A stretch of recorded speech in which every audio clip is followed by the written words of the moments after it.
ये तो अब्दुल बारी है। अब्दुल बारी, आज तो प्रोजेक्ट खत्म करनी होगी, लेकिन मुझे 4 ड्राइंग बनानी है, वो भी खाने के। पहले ब्रेकफास्ट का, फिर लंच का, फिर डिनर का, फिर रिसेस का भी टिफिन। तो तुम ये सब बना पाओगे? हाँ, सिवाय गुलगुली और बिरयानी के, बाकी सब बना लूंगा। अरे बुद्धू, तुम्हें ये सारी चीजें ड्रॉ करनी है ना, मुझे पता है। और मुझे चोट लग गया।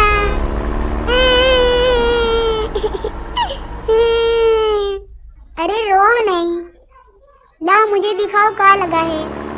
ये तो मामूली सा चोट है, और अब्दुल बारी तो कितना बहादुर है।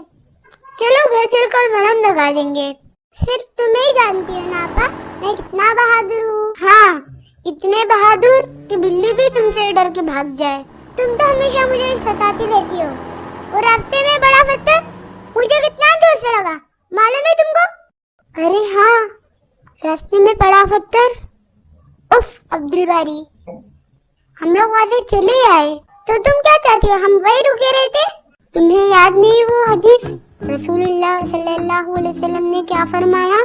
रास्ते से कोई कांटा या कंकड़, मतलब नुकसान पहुंचाने वाली चीज, अगर उठाकर बाजू करे तो ये भी सवाब है और सदका में शुमार होता है।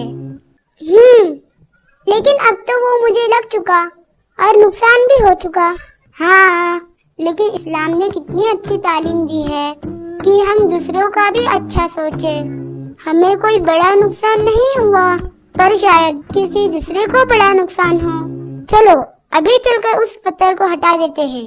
तुम ही ये काम करना, मैं नहीं करने वाला, वरना लोग कहेंगे कि मैं रास्ते पर भी काम कर रहा हूँ।